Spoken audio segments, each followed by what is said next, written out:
Oh, welcome, everyone. Welcome back to our Bible study. We're in the fourth week of Job. We've only got one more week left to deal with the joy of Job. And so we'll carry on with our reading. And here it is. Job chapter 31, verses 35 and 37.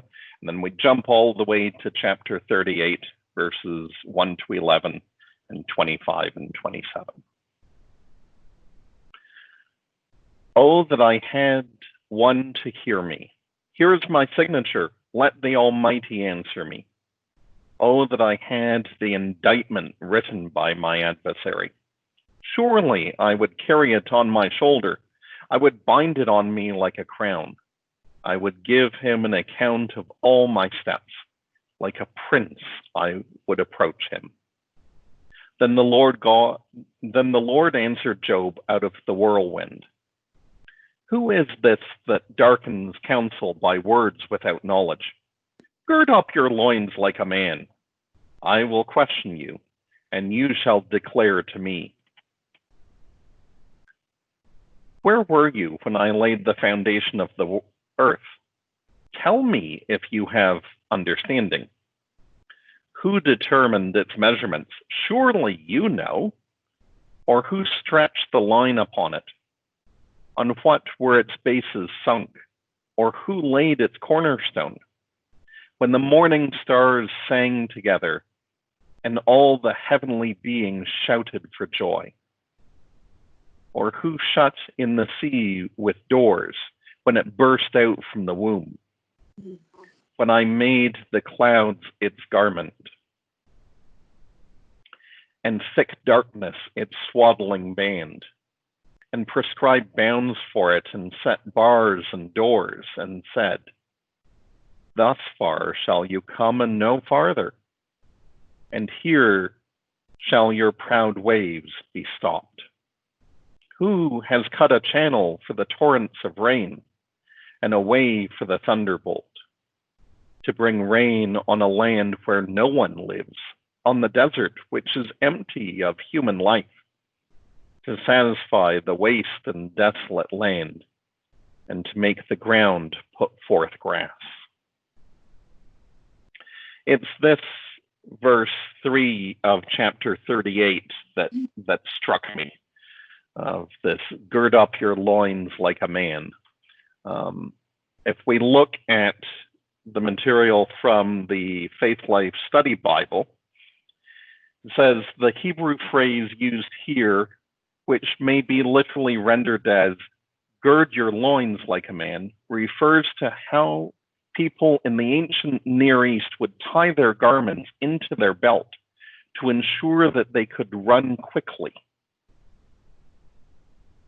And from the Abridged Brown-Driver-Briggs, which is a lexicon of the Old Testament, it talks about girding up loins as being making ready for action, for either potentially a greyhound, which we know run really fast, or a war horse, a charger. It struck me that in both of those cases, we're talking about animals that move.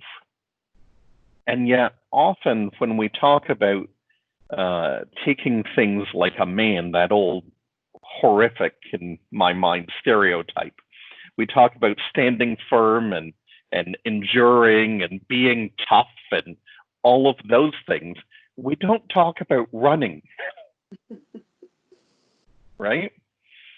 And so when I read the gird up your loins, I thought, okay, we're getting ready for battle, and maybe a war horse would. But the way that I think about that is not about movement. It's about being steadfast. So the first question is around that. What do you think when you read that image of gird up your loins? It's not exactly something that we would do today, but what do you hear in your head?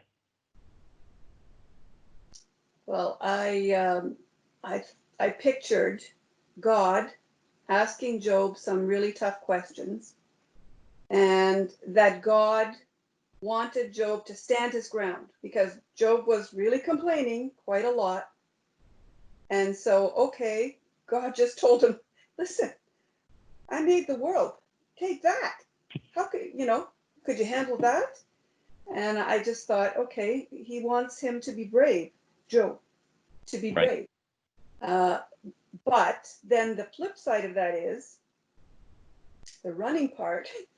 I thought, okay, I could see that if Job isn't able to give God good answers, he better get his running shoes on and get out of there.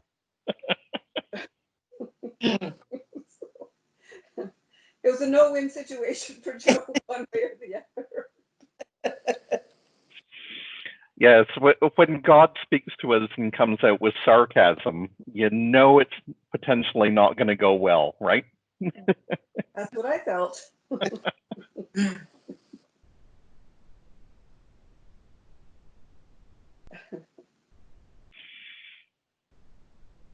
I guess it can mean two things then, right? Yes. Yeah. And to me, there is something about the image of standing in front of God and sort of enduring that makes sense in that. But it also strikes me that in order to run, you've got to be willing to change your position. Right? Running in spot doesn't produce anything of real value. And so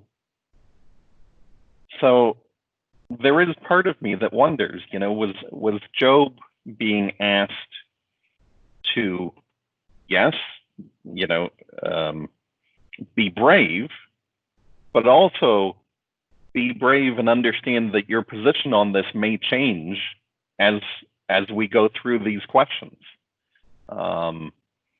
Your understanding of how things are may change based on these questions.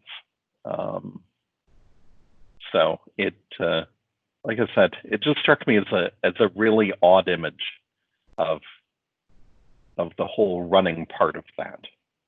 Yeah, that was something new that I learned, because I always envisioned it or imagined it the way you had initially said, which is, you stand your ground, be prepared to fight for whatever it is that you believe in, and that's the way I always understood it.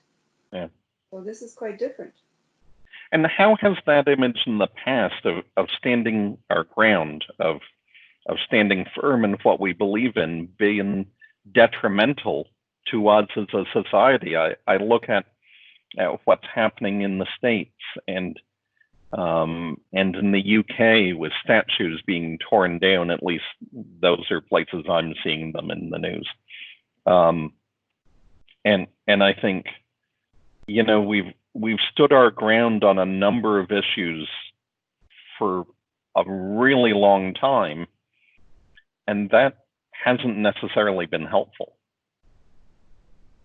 That's right, and I liked your imagery of running, not so much as physical running, but as having to change your position in some kind of way. And I heard a funny thing yesterday, and I found it rather foolish. I didn't believe it, or I thought it was a convenient thing to say when John Bolton was challenged and said, well, if you think President Trump has done all these terrible things, why did you support him? Well, he said, I made a mistake. Yeah. And well, sure you did. That's changing your position, all right.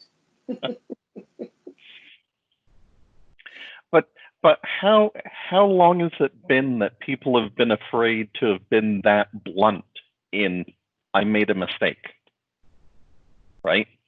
Or that I've changed my mind, or things are now different from the way that I saw them before.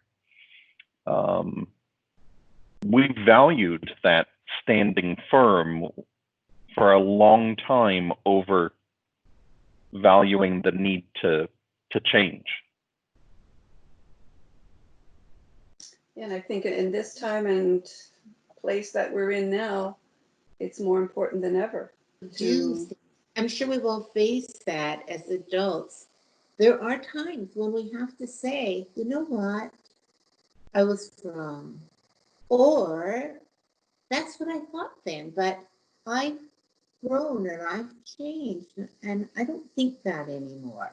And that sometimes then demands some sort of an apology as well. It says, that's what I thought, and I realize now that that may have been hurtful or unfair, and I can only say I'm sorry and know that I have changed my mind. It's a tough thing to do. Yeah. And you need to gird up your loins to be able to say, wow, I'm really sorry. Yeah. I was taking an online course over the last couple of days, and the instructor talked about how one of the software businesses only plans for 4 months at a time, and then essentially stops and looks and sees if it needs to go off in another direction. And for those of us who are brought up in let's do the 10-year plan and then figure out what we need to do in 5 years to get to the 10 years, and then figure out what we need to do in 3 years to get to 5, and 1 year to, everything was still based on what we would do 10 years out. And then other businesses, startups came and said, well, I can do this tomorrow,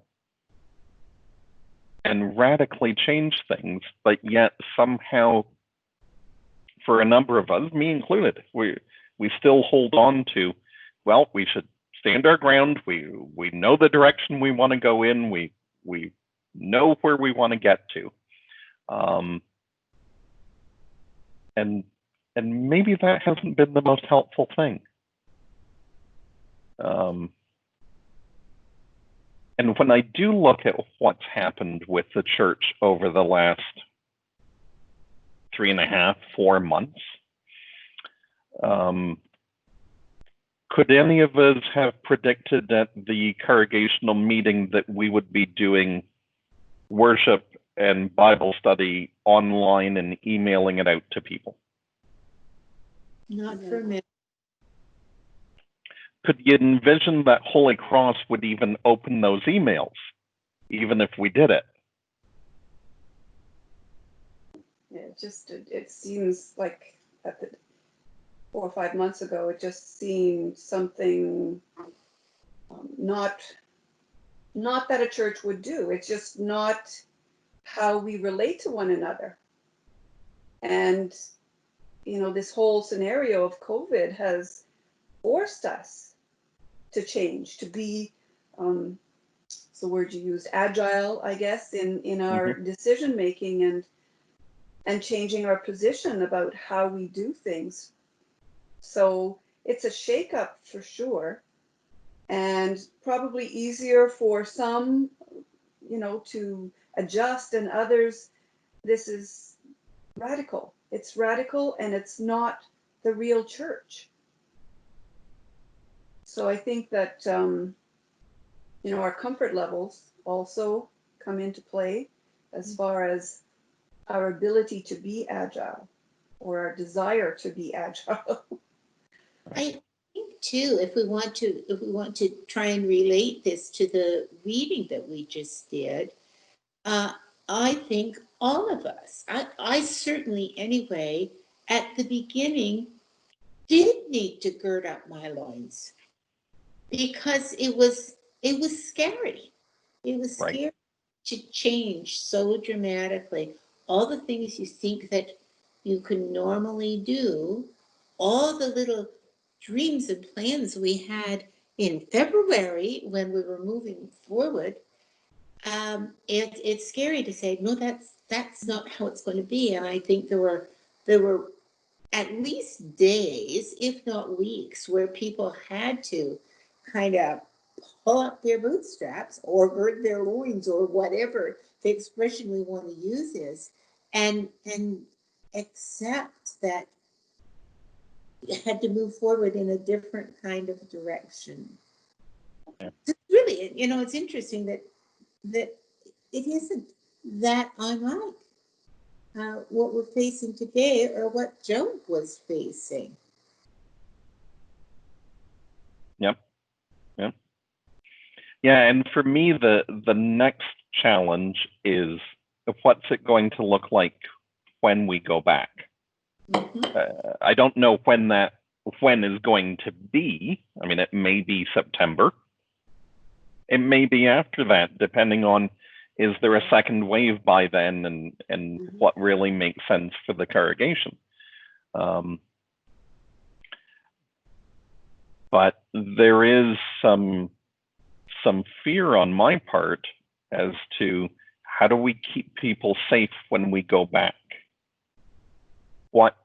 What does it look like? And we know that prolonged time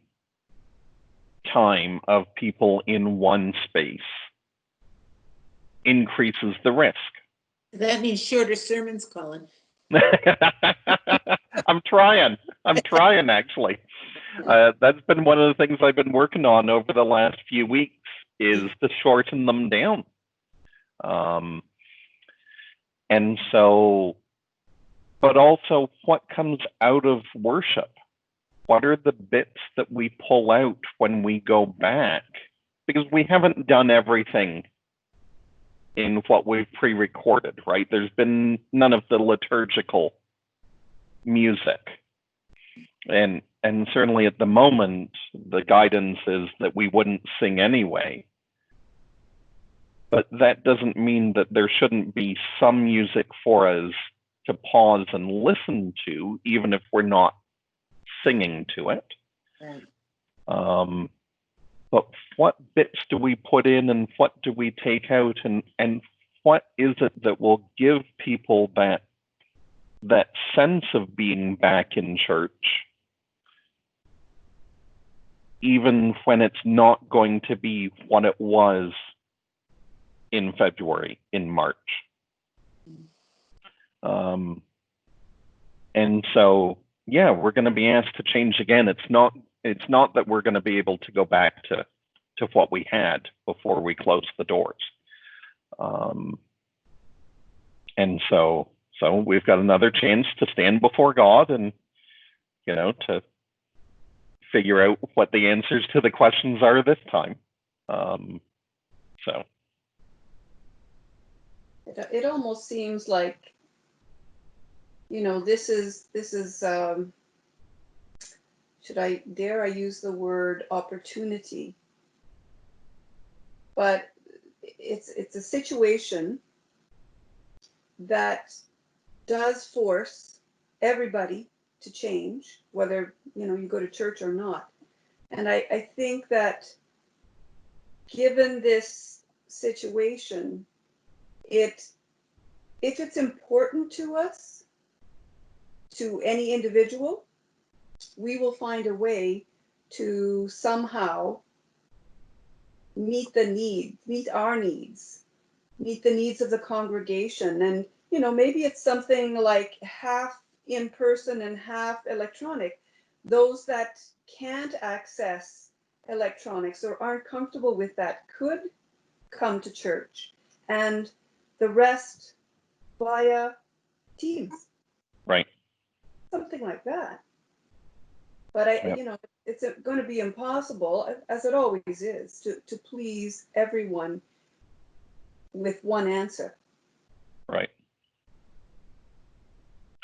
The priest in my home parish said to me when I was entering seminary that his goal was to please everybody in a congregation once, during his time in the congregation, just once.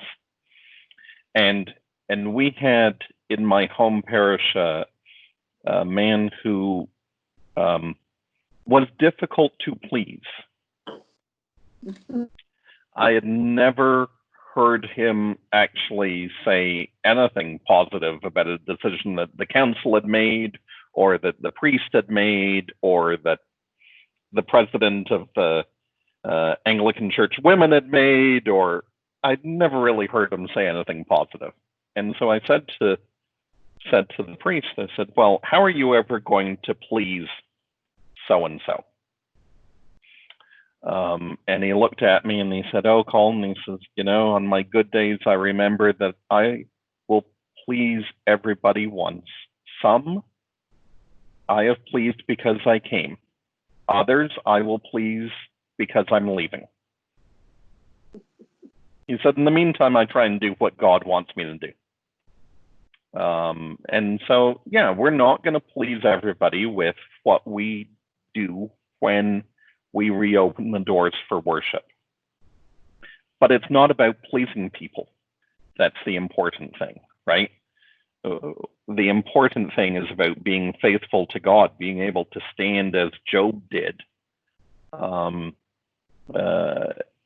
in front of God and answer God's questions, right?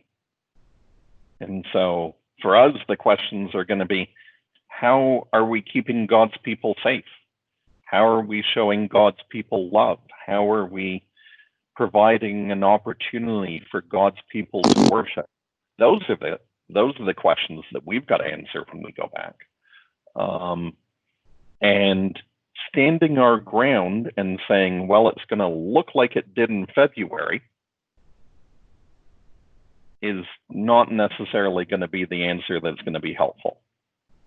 But standing our ground and saying we will make decisions based on what we know is safe is important also. And, you know, as you said, you can't please everybody. And there will be people who say, I don't care. I want it to be this way. So we have to ask ourselves, or hear God ask us those important questions, but we also have to be strong in the decisions that we believe are the right ones to make. So then, Linda, is it more about the questions than the answers? Is it more about standing our ground on questions of safety and care, as opposed to standing our ground on tradition? Well, I think it is, yes. Right? And unfortunately, the church has done a very good job of it being tradition in the past, right? And so yeah, it'll be interesting to see. It is a new world. You know, this is something that I know it happened 100 years ago, and there were more people that died 100 years ago than now with what was it, it wasn't the Black Plague, but anyways, whatever, the, you know, Spanish flu. And now we have technology, we have information, knowledge, we can change faster. We have so many more advantages nowadays than they did 100 years ago. And so you combine those advantages with the fact that it means things are evolving, things are changing. Do they all have to radically change? I don't know, but certainly we need to protect the people of the church. Well, we need to protect everyone. You know, if they come around our institution, then we need to protect them. And there's just, there isn't another priority. That is the priority. like, how would you feel? You know, I've got my mother-in-law living with me, and I have been scared to death that, you know, when either myself or Lino, we go out shopping, and I'm very careful. We, you know, sterilize things and wear masks and all of that. But I am so afraid that she will contract the virus through us because we went out. And so help me, I could never live with myself if that happened. It just, it's the worst thought, you know, that you could be responsible for a loved one's death. No. Yeah.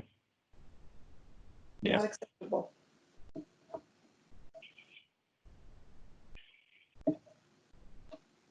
Okay. Any other thoughts about girding up your loins, standing your ground? Anything else that comes to mind? Not really, but I'll share an experience with you.